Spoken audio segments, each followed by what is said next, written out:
Um, I'd like to introduce my colleague from the business school, Damon Phillips. He's the James Gorman Professor of Business Strategy at the business school, and he's the incoming director of the Tamer Center. He received his PhD from Stanford, and before joining Columbia, he was on the faculty of the University of Chicago Booth School from '98 to 2011. Damon, can you share a little about the Tamer Center with us? Let's give Damon a warm welcome.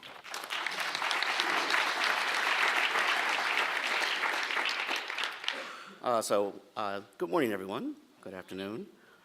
Thank you, and I'm really excited to be here and to be a part of this great event. Now I'm here representing the Tamer Center for Social Entrepreneurship over in the business school. And I want to tell you just a few minutes, tell you about the program, tell you about the center, some of the things that we're doing in the entrepreneurship space, because it really does build off of what we just heard with Luminate, in that part of our focus with the Tamer Center, which became a center only in January, is to reach out to and make stronger connections than we already have to others in the entrepreneurship ecosystem here at Columbia. So very excited by that. So some of you may know the social entrepreneurship program that has been in existence over the years. It's been very active, and there already has been some reaching out. Now that we're the Tamer Center, the first thing to keep in mind is that the mission actually hasn't changed. It's what we're going to do in terms of initiatives to bring about that mission. So the mission is still thinking about how to understand the ways in which businesses and business tools can be used to transform society, environment, and communities. So that's the same.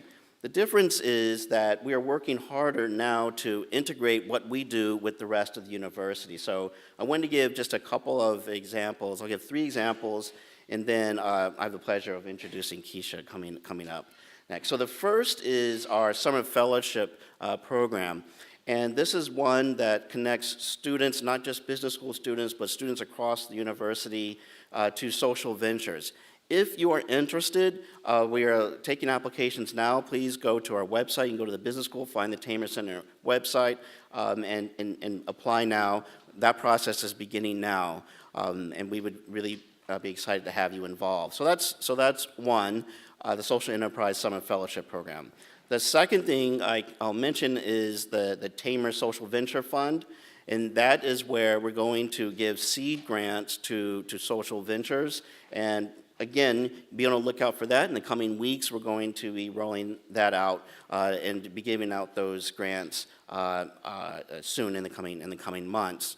So that's also open to people in the Columbia community. So we're talking Barnard teachers, Columbia, Mailman, the whole community, alumni as well can apply for these particular ventures. So please come to us with that as well. The third thing I'll bring up is that we have an annual conference, and we've already begun planning that, and that is something which is planned by students across the campus. Last month there was the beginning sort of planning brainstorming session, and it was this exciting event with the facilitator. We had students from all over campus, from the college, from engineering, social work, all in a room together, thinking about what does social enterprise at Columbia mean, and what are the implications when you throw a conference for that. So there are a lot of exciting things. We're happy to be part of this community. We want to continue to work to be better integrated with it. Please come to us with ideas and suggestions and future partnerships. So thank you for that. Now I wanted to sort of also use this opportunity to introduce Keisha Cash. So some of you may know her already, and she's been a part of our community for years. She's a 2010 alumna. But she's been part of the social enterprise community for years. And as someone who is brilliant on the business side and just has this passion on the social entrepreneurship side, and those of you who know her already have seen this, the type of person who just really enriches the room beyond what she does specifically. She's currently on her second business, which is her second social venture, and make sure it's the Impact America Fund, and it's an early stage years-rated equity firm, and what they focus on is investing in high growth companies that generate financial returns, but while doing that, they improve the well-being of underserved communities and also improve job creation as well. So that's what a particular venture is right now. So with that in mind, I just want to turn it over to Keisha Cash, our investment impact keynote. Thank you very much.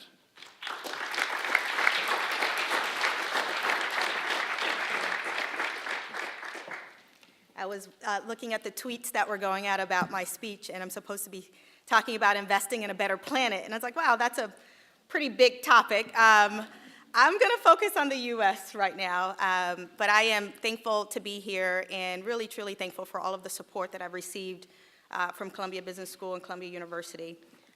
Before I talk about the fund and Impact America Fund and why I do what I do, I want to leave you or give you a couple of stats. And they're dark stats, but they're important, I think, to frame the discussion. Last week, I received an email from a colleague inviting me to an event in DC that's being hosted by members of Congress and economic policymakers. And the theme is around closing the racial wealth gap in America. And so I was like thrilled to see this event being hosted in DC at our nation's capital. And the title of the event, the United States of Opportunity, Advancing a New Social Contract for a Fair and Inclusive Economy.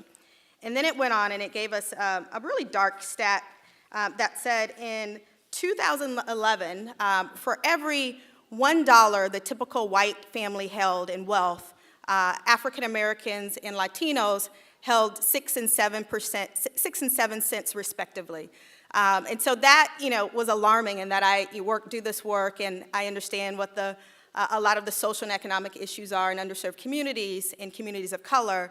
I was so alarmed that I wanted to double check that stat. And I was like, well, that's 2011. What does it look like? We're in 2015. Let me get an updated stat. So I did some research and found an article. The Pew Research Center essentially validates that stat of a couple cents off, but they use dollar terms. The average or the median white family, typical white family, holds about $140,000 in wealth. Black and Latino families hold about $11,000 and $14,000 respectively. So that's obviously a huge gap when you think about living in this great United States where everyone has an opportunity and where money means something, right? Money means power, money means influence, money means a better life for yourself and your family. Another sort of stat, or an index, I should say, there's an organization we've done some research with or some work with, Measure of America. They're actually based in Brooklyn, and I believe the founders are Columbia SIPA alums, if I'm not mistaken, and I think that's correct.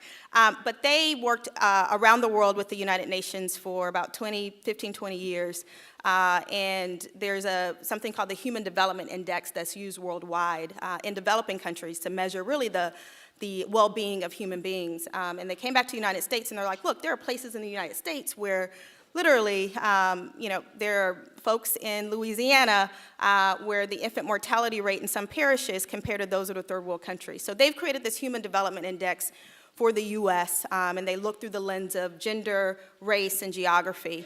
And the way that they define human development, and I like the way that they define human development, Measure of America says, human development is about the real freedom ordinary people have to decide who to be, what to do, and how to live. And when you look at the sort of average human development index in America on a scale of 0 to 10, and the inputs being health and well-being, education, and income, the average, say, human development index score for white America is about 5.6. Asian Americans actually score the highest with 7.91. And then below average, you have African Americans, Latinos, and Native Americans that are, well below the average. And so, with the research, the facts, really, for me, helps to frame and explain something that I'm inherently passionate about because of my own upbringing. I grew up economically disadvantaged. We were, had food stamps, had Section 8 housing, subsidized housing by the government. So I'm all too familiar with the social ills that come with having a low income economic situation. Fortunate for me, I grew up in Orange County.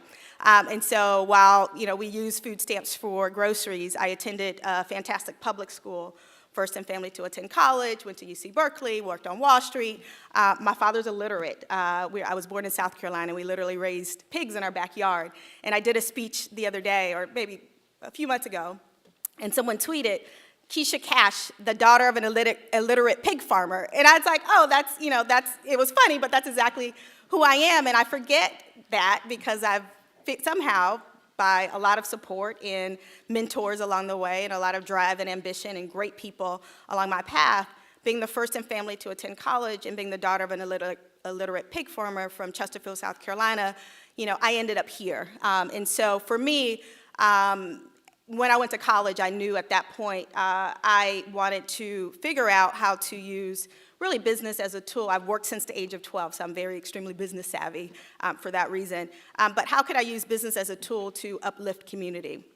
So thankfully, Wall Street, did my time there as an M&A analyst, worked in Los Angeles with very small inner city businesses for about 6 years there. I dropped out of the system and said, I'm done with corporate America. I got to figure out how to use these great finance skills to help people who really need the help. And so did that for about 6 years. And then right before the financial crisis, noticed that, what I said, money was drying up on Main Street. So my clients would pay me, entrepreneurs would pay me what they could afford to pay me. They could no longer afford to pay me. I could no longer afford to keep my lights on, so I had to do something differently. Thankfully, Columbia let me in, Columbia Business School, after dropping out of the system for 6 years. And I discovered social entrepreneurship, and I knew that I wanted to essentially identify sources of capital, build a stronger network to invest in these companies that I saw in inner city communities that had great potential but had lack of access to resources. So, long story short, the Social Enterprise Program was my biggest supporter. I worked in London at Bridges Ventures, came back to the US, met Josh Mailman, whose family endowed the Mailman School of Public Health, launched a fund, literally sort of a sub-virtual fund while in business school, and I was off to the races. So from 2010 to 2013, I worked with Josh Mailman, and we developed a portfolio of mission-driven companies that were still are owned by entrepreneurs of color. Josh Mailman has been doing this work for a long time around the globe, investing in mission-driven for-profit businesses. And I had the opportunity to identify those types of companies that were led by entrepreneurs of color. We made those investments. 3 years later, made a decision that now it's time for me to branch out on my own and launch Impact America Fund. So 2013 to 2014, raised the fund, launched the fund last year. And what the fund does, we are no longer exclusively focused on entrepreneurs of color. I get asked that question all the time. What we're focused on are products and services that positively impact communities of color. Right now, we're invested in 3 companies. One example of a company that we're invested in, and we invest $250,000 to $500,000. We're sort of post-seed, pre-Series A. We want to get in the Series A. We have enough capital under management to do follow-on investments, and we have great LPs involved in the fund, including Prudential Financial is one of our largest LPs, and someone that I'll mention that's here, and hopefully that's okay, Richard Whitten, is also an LP in the fund who is actively involved here at Columbia. And so the types of companies we like to invest in are companies that are disrupting sort of traditional shadow markets and underserved community. A company that we invested in last quarter, for example, is a company that empowers independent hairstylists to make more money than they currently do by empowering them to sell products and services that they can't afford to inventory at their beauty salon.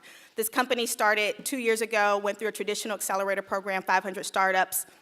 The name of the company is Mailman, has 25,000 stylists on its platform. Essentially, the stylists, instead of sending their client to the corner beauty supply store, which they've done for many, many years, and not received a commission from as a sales rep, they now send that client to their online portal. The client buys that product. The stylist generates a commission check each week.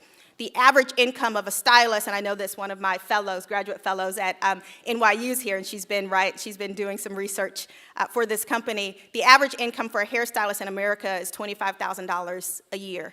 And so these women oftentimes have to have, 1, 2, 3 jobs, or they're living really close to the poverty line.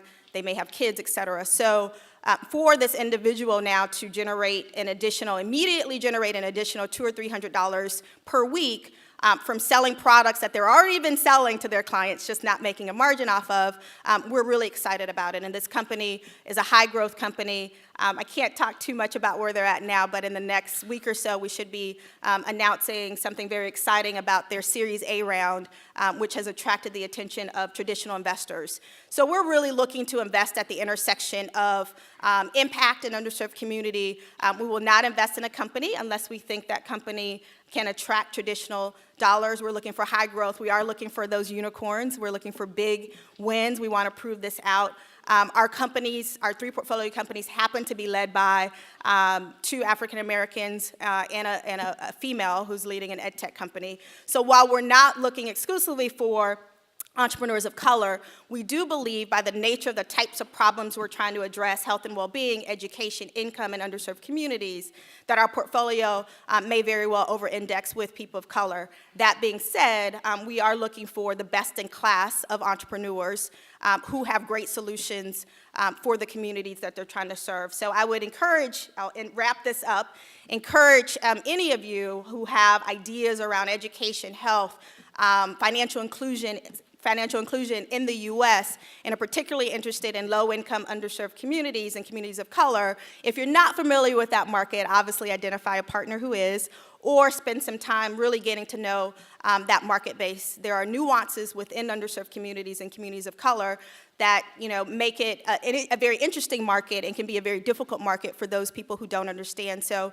us as investors, for me coming from a low-income family and have somehow worked my way up through Wall Street, to Columbia University, which I'm so thankful for, I'm very thankful to be able to stand on really both sides of the fence and really be a conduit between these 2 worlds. And so we're looking for other partners in that journey, and would love to talk to, obviously any entrepreneurs, whether you're investment ready or not, about the work that we're doing. And just thank you for having me here, and thank you for the great work that everyone's doing here.